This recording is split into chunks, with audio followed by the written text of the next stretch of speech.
Welcome back to the Sports Management Podcast. This episode is sponsored by Insport Education and their new online course, The Foundation of Sport Business.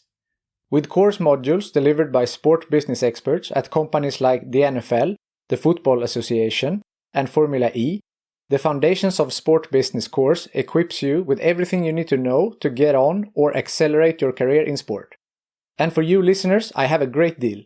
With the code Sports Management Podcast 10, you will get 10% off the course price. Click the link in the description below and sign up to the course today. Now, let's kick off the episode. Welcome to Sports Management Podcast, where you will hear interesting sports management professionals share their stories, experiences, and passion for the sports management industry. I am your host, Marcus Philipsson. Today's guest is the COO of ZIHI, an AI-based endurance sports training platform. His background is in computerized medicine, and in his career, he has been using technology to emulate the very best human practitioners. Welcome to the Sports Management Podcast, Revere, Greist. Thank you very much, Marcus. Nice to be here. So glad to have you here to talk to you. So first of all, how are you? I'm doing well, emerging from a very strange time, a very strange year, but things are looking up in the States, at least. Things are getting better and opening up, and looking forward to, spending more time with friends and getting back to doing some races, which is something we haven't been able to do for the past, 15, 16 months or so. So definitely doing well. Yeah, it's been a crazy couple of months here, as you said. And yeah, we will talk a lot about endurance sports here today because of your company, ZIHI, what you are doing. But since we were talking about COVID here in the pandemic, it's so important with the physical training. How have you seen it since you are working with endurance sport? How has this affected people when they can't be outside? I think we never had it that bad. We never had a true lockdown where you had to be indoors all the time. So I think people were pretty much able to maintain their routines. It's a question as to whether they did. I think when there are no races on the calendar, people lose motivation to some extent. And for me, from my perspective, I was doing triathlon before the pandemic, and I'm signed up for some races, but I haven't been training as much. Some of that is because of the pandemic, and some of it is because I've just had more work to do. Yeah. But I think it's interesting. I know that, for example, the bike industry has had their maybe best year in history. It's been impossible to get bikes and parts because there's been such demand. And it's fascinating in a way, despite the fact that there are no events. I think we're seeing a lot more people who maybe aren't as committed to training and racing come into endurance sport because they own their schedules now. Working at home, they're able to carve out more time and take time to do things like runs and bike rides during the day, when in the past maybe they weren't able to do that. So I think we're seeing a lot more activity, which is encouraging to me. Because I'm fully committed to these sports and to their physical and mental benefits, and I think that it's good to see greater participation by people in the population. For sure, and that's a very good point. And it leads us into your company. Tell us about ZIHI. Sure, absolutely. So it is definitely an AI-enabled endurance sports training platform, but we use other computational techniques as well to develop training plans for athletes. And the basic idea is that we want to emulate what a coach can do. We want to combine the best sports science knowledge in the world from the sports science literature and the best coaching techniques in one package in a way that no single human being could do. So we're trying to emulate the best coaches in the world, but maybe add something a little bit more. And the way we do that is we try to customize the platform to each athlete really in two ways. First, to the athlete's schedule. So we're all time crunched. We're all working hard, dealing with lots of responsibilities, including family, obviously work. We have to look after ourselves in terms of how we exercise. We have manifold responsibilities. So we need to make the training plan fit the athlete's schedule and not the other way around. So we do that initially by gathering information from the athlete about the time he or she has available to train and also the facilities they have access to. And when we have that information, we're able to generate a sports science-based training plan from the start of training through to the event that the athlete wants to do. Then, as we have all of those workouts prescribed for the athlete, when he or she goes through the workouts and enters information either from a wearable device like a Garmin or Polar watch, Wahoo Bike Computer, for example, or subjective information about things like sleep quality, perceived exertion during workouts, sense of recovery. We use another algorithm to actually tailor the workouts to the athlete and how the athlete responds to training. So a second layer of customization and of personalization, sort of in the same way that a coach would do. So that's what we're trying to do with ZIHI. We have we're launching the platform with running really like right now. We're just putting our paywall up to start charging people. That's the final step. And running is our first sport. Eventually, we'd like to cover 12 endurance sports, including the mainstream sports that we all think of, running, cycling, triathlon, swimming, but also some niche sports that are so popular, especially in the rest of the world outside of the US, that have rabid followings, like Nordic skiing, like orienteering, even obstacle course races like Spartan Race and Tough Mudder. We want to support and serve as well. So eventually, we'll serve all of these sports. It's been quite a technical challenge to get the platform to work, but it's working really, really well now for running. So now that we have this good foundation, this basis for other sports, we'll start adding additional sports as we go forward. Sounds intriguing. I know that there are two parts of this platform. There is one athlete's side and it's the coach's side. Can you tell us a little bit how that differs? Absolutely. So we don't think that we are a substitute for coaches. We think that we're complementary to what coaches do. And we want to help coaches as much as we can. And the way that we see our ability to do that is by handling the routine work that they do with athletes to free them up to do other things. So coaches spend a lot of time writing training plans and then monitoring their athletes' progress through those plans.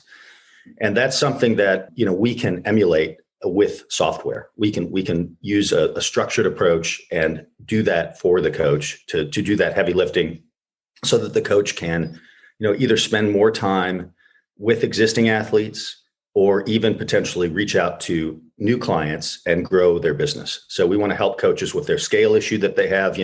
Most coaches, I think, coach 10 to 15 people at the most, because that's all they can do in a quality way.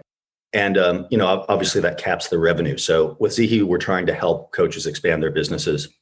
A lot of coaches also are, professional athletes themselves. And, they're very focused on what they're doing with their training and racing. And so this just frees them up to spend more time focusing on their sports as well. Important to note, one thing I want to point out is that, when ZIHI generates a training plan for an athlete that a coach has asked it to generate, the coach has the ability to modify the training plan. So it's not something that is on stone tablets or something like that is immutable. It can be changed by the coach using a tool that we call exception rules. And that's really helpful in terms of both, including the coach's expertise in the training plan, but also addressing the idiosyncrasies of each athlete. So in triathlon, I'm a good swimmer and a good cyclist and not a great runner. So, for example, ZIHI would generate a plan that would be balanced across all three sports for me. And my coach might say, hey, let's over-index Revere in running to improve his running to help him bring that aspect of his performance up. And he could do that with the exception rules tool. So that's how a coach would use ZIHI. You mentioned some training watches before that you can integrate and use together with your platform. But there are a lot of sport watches that give you a lot of information, and they're tracking your performance, and it tells you to sleep more or that how good your sleep was, and so on and so forth. Yep. So how does your platform differ from the other sport watches, etc., that exist on the market today? Yeah, I think what we do is we really take a comprehensive view of the athlete, starting with looking at the athlete's schedule. So I use a Garmin watch, and I do get recommendations from the watch when I start my run saying, hey, today you should do base and do 30 minutes at 8-minute pace per mile or something like that. And that's fine. But, we actually back sort of into the athlete's life and say, hey, let's take a view of your schedule and let's come up with a realistic plan that you can stick to for your training. So I think we take a more holistic view of the athlete's schedule. The other thing that we do is when you talk about things like recovery, for example, we gather subjective information about that now. We ask athletes to rate sleep quality. We ask them to rate their perceived exertion and perceived recovery. But we're working on ways to actually sort of objectify that information. So we've partnered with a company called BioStrap, which is it's similar to Aura or Whoop. I think it's a little more clinical than those two products. It's more oriented to endurance sports athletes and serious athletes. And we're working now to actually take information from BioStrap about recovery quality, about sleep quality, the factors that we measure subjectively now, and bring those objective data into the ZIHI platform so that we can inform how the platform customizes itself to the athlete or personalizes itself to the athlete further. So, we certainly applaud that stuff and see an important role for it. But, that's, I think, the main difference. We're going to draw on that information and actually put it into a comprehensive training plan. Whereas if you're using Whoop, which I've used, for example, you get a strain score over the course of the day. And then you get a sense of how hard you should work the next day. But there's no real prescription of what you should do. So, in terms of the actual workout. So we're gonna start doing that. That's the idea, basically. So you're adding the workout part based on the performance. Yeah, on the front end, we're adding the scheduling, so we make sure that it's realistic for the athlete to do it. And then on the actual sort of granular workout level, we're responding to information that the athlete gives us now subjectively, and eventually that we'll gather objectively from wearable devices. So technically, if you perform, let's say, poorly one time or very, very well, the program will adjust after your performance? That's right. Yeah. So it wouldn't be just one example. We'd need more, a bigger N, as they say, a bigger sample size showing us that we needed to make some adjustments, but that's exactly right. So the example I often give is runners can easily develop a little bit of pain, in their knee or their hip or what have you. And usually the best thing to do is to take a few days off. And if you're using just a static training plan that isn't personalized to you, you don't really know how to restart your training. You think, should I start where I left off? Should I sort of ease back into things? What's the right approach? And ZIHI will manage that for you. So you can tell it that you have a slight injury. We have a special condition called injury, and you put that in your training plan, and it will adjust and reshuffle the deck to accommodate that. So yeah, absolutely. We do try to customize in that way as well. That sounds great. Yeah. And you said that you're working on the running part now. Is the platform up and running, or when will it be available? It's available right now. You can use it either as an electronic training diary, as an athlete or a coach. So merely, tracking your training, or if you're a coach, you can use it to prescribe workouts to your athletes. Or if you wish, you can use the AI technology to generate training plans as an athlete or a coach.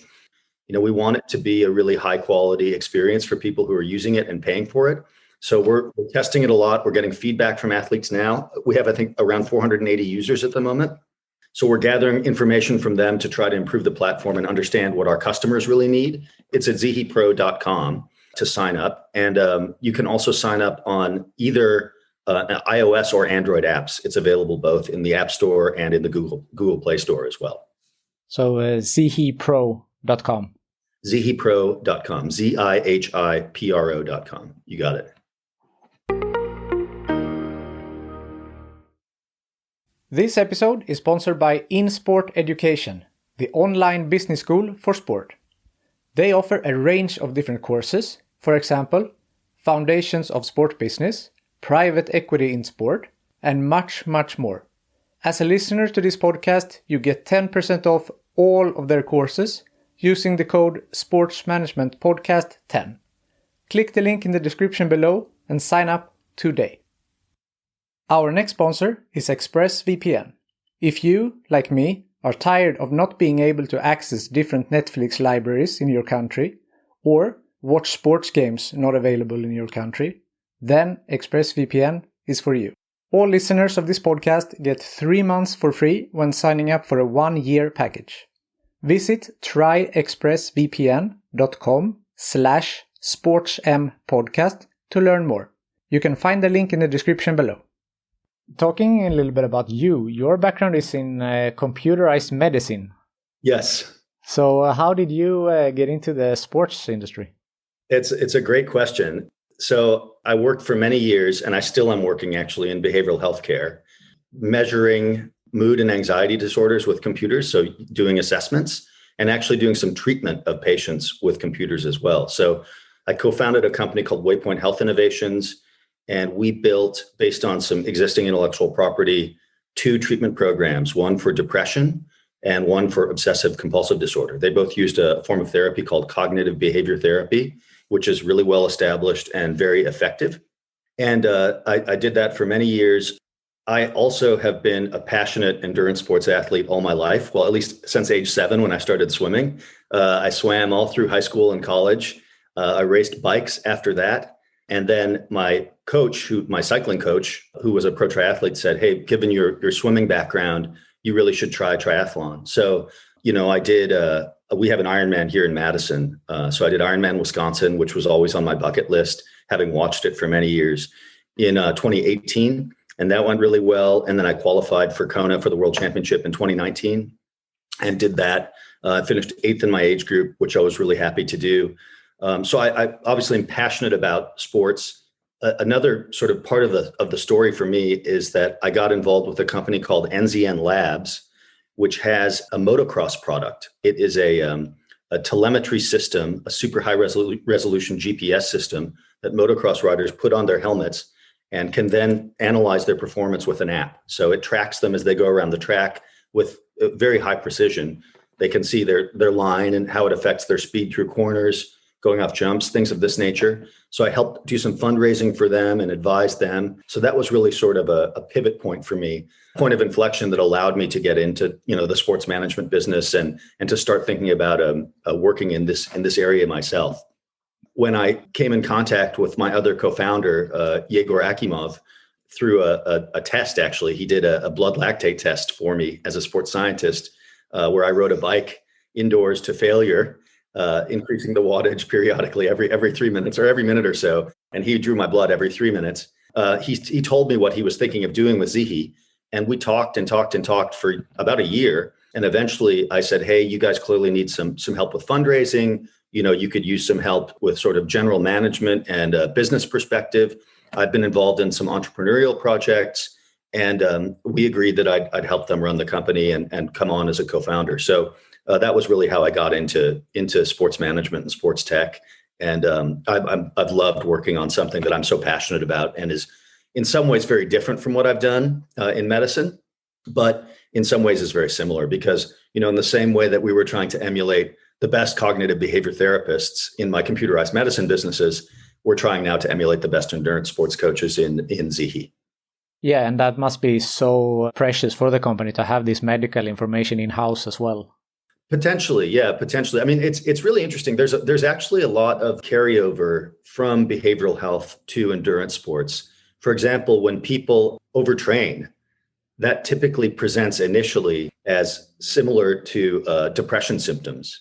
So there are ways to measure when we get into sort of marginal performance, when people are overdoing it, there are ways to measure that using some of the same assessments and techniques that we use in the computerized medicine world, in the behavioral health world. So yeah, I think it is helpful. We haven't incorporated any of that into ZIHI yet, but it's something that we're thinking about and thinking of doing in the future. You said you're a co-founder, so obviously There is at least one more person in the company, but how many are you? There actually, yeah. So there are actually 8 of us in the company at the moment. There are 3 co-founders, myself, and then Yegor Akimov, who's a PhD level sports scientist. He's Russian, former pro Nordic skier. He has over 40 peer-reviewed publications. And then our third co-founder actually lives in Siberia, of all places, Mike Vinogradov. And he is a world-class coach in the sport of orienteering. His wife, Galina, is, top 5 orienteering athletes in Russia and professional orienteering athlete. And Mike is not just a coach. He also has a PhD in economics and is extremely proficient in math. So he's done a lot of the hard work, really figuring out, how we could put together this AI/ML platform for endurance sports. We the 3 of us were working together. Yegor had hired a developer here in Wisconsin to build the initial sort of prototype for ZIHI. And then when I came along, we were able to raise a small venture round, really a pre-seed venture round from a fund called the Idea Fund of La Crosse. La Crosse is a city here in Wisconsin, which we closed on December 31st of 2020. So at the end of last year. And that really enabled us to hire our team. So we've hired 4 developers, and we also have a marketing intern who's working for us, who's making great contributions. The development team is excellent. They're all offshore, overseas. and they're all in Eastern Europe and Russia. And we think we have a comparative advantage having two Russian co-founders who can communicate well with them, who can manage the development process. And it's kind of funny, when we hired our final developer, a guy who does server work, back-end work, I said, Yegor, where does Yevgeny live? And Yegor said, near Alaska. So he's on the other side of Russia. So we're absolutely spanning the entire continent of Europe and Asia, actually. So it's pretty wild. But yeah, it's been really a delight getting to know these guys and to work with them. And they've done such a good job bringing the platform to where it is now. Sounds good. And except for the medical knowledge that you bring to the team, what does your role as a COO include? So, we're definitely a venture-funded business. So we're really focused on the benefits that institutional investment by venture capitalists can bring to a company like ours. And I've really helped with fundraising, and this is the first company that I've actually raised venture money for. So I'm learning a lot about that process. We raised our seed round, and that gave us about a year of runway to work with. We're halfway through that year now. So in October and November, we'll have to raise another round. Actually, that will be the seed round. I misspoke. That was the pre-seed round. This will be the seed round. So I'm doing a lot of work on fundraising. I'm also helping, as the only, except for Enrique, our marketing intern, the only native English speaker, with, getting the platform to make sure that it's, grammatically correct, coherent, really sort of polishing the platform to get it ready. I manage the accounting and financial aspects of the business. And just sort of, I do whatever I can to help Yegor run the business, on a day-to-day basis. Also help with strategy a bit and thinking through the long-term implications of decisions that we make. In a startup at this stage, it's pretty much all hands on deck, and we're all doing a lot of different things. But I would say those are my main roles. I see. Looking ahead, what is the future plan for the company? So this year, we're really actually focused on trying to get coaches to use the platform. And the reason we're doing that, there are really two reasons. First, we have a number of strengths in the team. I think we're a really great team, and we've been very proud of what we've been able to accomplish with a small amount of money. But none of us is a great consumer marketer. We don't have that expertise in the company at the moment. We do have a great network of coaches that we can reach out to because of Yegor's background and Mike's background. In the US, there are about 65 million endurance sports athletes, but there are only 15,000 or so certified coaches. So it's a much more discreet and much smaller market for us to reach out to. We also think that coaches will be responsive to the argument we'll make that ZIHI can help them earn more revenue. So we think that they have a first order financial interest in trying ZIHI. So this year, as I said, we're really focused on getting coaches to sign up. Ultimately, we need to be a platform that serves the hundreds of millions of endurance sports athletes worldwide. And so after we raise our next round, we're going to really focus on product market fit with the athlete market. So we'll probably hire a marketing superstar as our chief marketing officer, somebody with subject matter expertise who can help us get the product into athletes' hands and really expand our presence in that space. And then ultimately, I think, we're going to look to partner with other brands in this endurance sports training space, companies that we admire, that are adjacent to ZIHI, but that we think could benefit from the services that ZIHI offers. So, I think about Zwift, I think about Strava, possibly device manufacturers, companies with large user bases that could offer additional services to those user bases. And we think ZIHI would be something that might be appealing to them. So that's sort of the long-term view. Maybe at some point you will have like a ZIHI watch or something like that you have your own. Well, what we might do, I don't think we'd ever go into hardware manufacturing, but we might do is, if we partnered with a device manufacturer, we'd offer the software through their app and perhaps on their watches. So they might private label ZIHI, or it might be, the Garmin 965 will be the next Garmin watch, I suppose. The 945 is the current one, but the 965 will be the next one, and it might be the Garmin 965 powered by ZIHI or something like that, Yeah. So I don't think we'd ever go into the hardware business. We're definitely a SaaS, software as a service subscription model business, but I can see ways that we could partner both with companies that manufacture hardware and other SaaS businesses like Zwift, Strava, and some that do both, like Whoop, for example. The name ZIHI is interesting. What's the story behind that? Yeah, so my colleague Yegor came up with the name. It's a Swahili word, an East African word that means strength, stamina, and endurance. And we thought that because so many incredible running athletes and other athletes have come out of East Africa, it was appropriate to name the company, using a word from that part of the world. So that's the basis for the name. It's a cool name. Thank you. Yeah, no, it's good. And it looks good as a logo too. We were lucky. The other thing is I found in all of my businesses that your name is often determined by what web domain you can get. And fortunately, I guess ZIHI.com was taken, but ZIHIPro.com was available. So that's why that's the name of the website or of the company. I see. You have been involved in a lot of startups. Have there been any bumps on the road, any difficulties that you have overcome to be where you are now? Absolutely. So, I started out working at a mental health research foundation back in 1996, right after I graduated from college.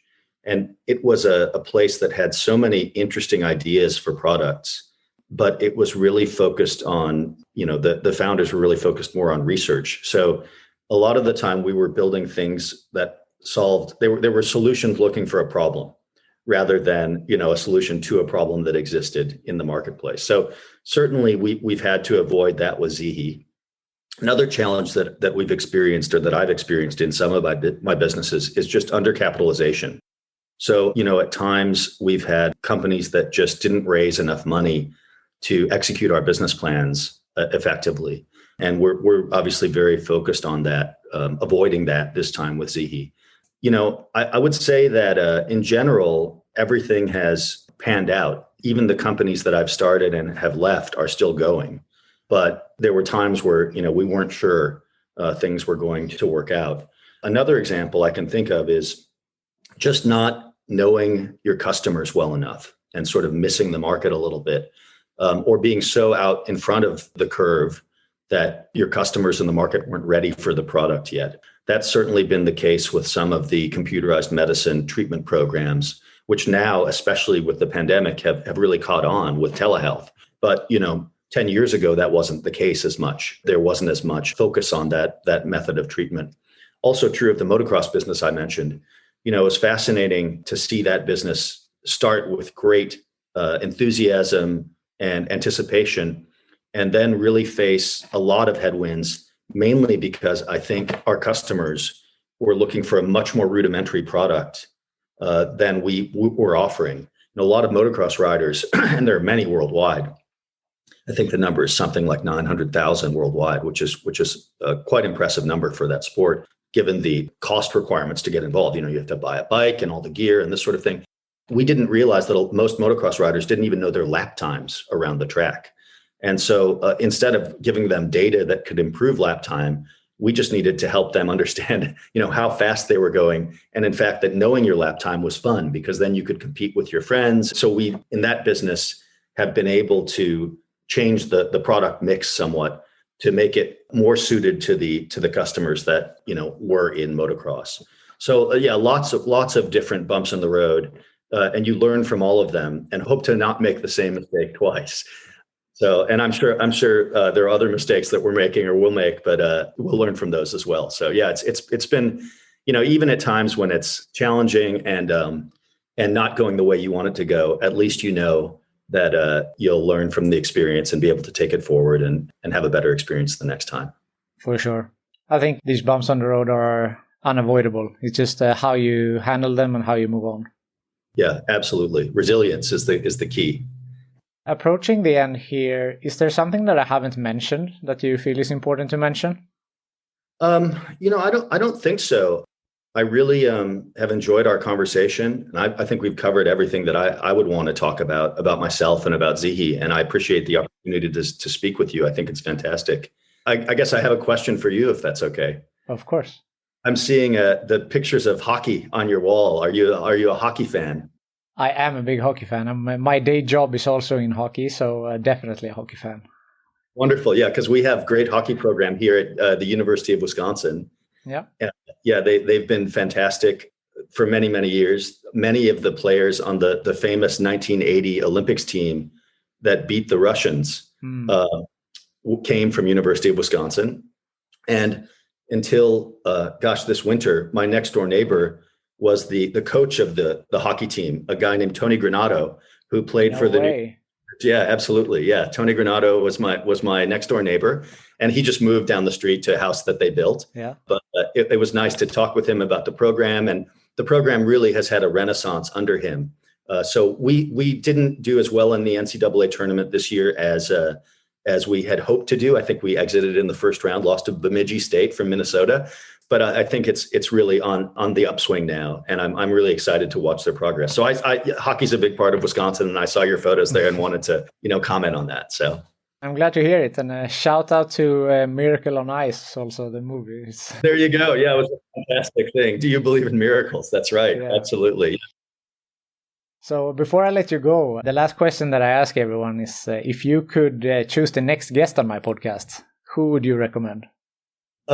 I would recommend the co-founder of the motocross business I mentioned, Michael Ford. He's a brilliant guy and has really done a great job over many years now, nurturing and growing this business called NZN Labs. Their product is called LitPro, and I'm sure he'd be more than happy to speak with you. So he's articulate, thoughtful, and just a nice guy to talk to. So I'd recommend you talk with Michael Ford, and I can certainly get you his contact info if you'd like to. That sounds good.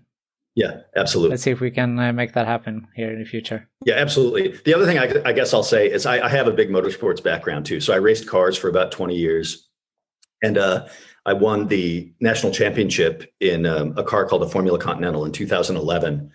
And so that was how I got into that business. So in addition to endurance sports, motorsports is a big passion of mine. And I've been enjoying watching IndyCar and Formula One, and I'm racing again for the first time really since 2011 in July at a track called Road America here in Wisconsin, which is, it's sort of the equivalent of Spa in Belgium. It's this fantastic racetrack through the woods, 4 miles around, up and down, elevation change, fast corners, slow corners, amazing place. And I'm driving a 1973 Porsche 911, which is exactly as old as I am. So it's a vintage race. So it'll be exciting and fun. And it's also the manliest car I've ever driven. It's slightly terrifying, but very rewarding when you do it well. So it should be a good experience. So that's something else that I should mention. Just that's how I got involved with NZN Labs, because of my motorsports experience. And I think Michael would be a great interview for you. Yeah. A lot of hidden talents here. Yeah. From your side. Sign of a misspent youth, as they say. So, yeah. Revere, thank you so much for taking the time to be on the Sports Management Podcast. And to all the listeners, check out ZIHIPro.com. Thanks a lot, Marcus. Great to talk with you. Thank you for listening to the Sports Management Podcast. Please hit the subscribe button so you don't miss out on any upcoming episodes. Also, feel free to leave a comment about what you thought about this episode. If you want to get in contact with me, send an email to sportsmpodcast@gmail.com or hit me up on Facebook, Twitter, or Instagram @sportsmpodcast.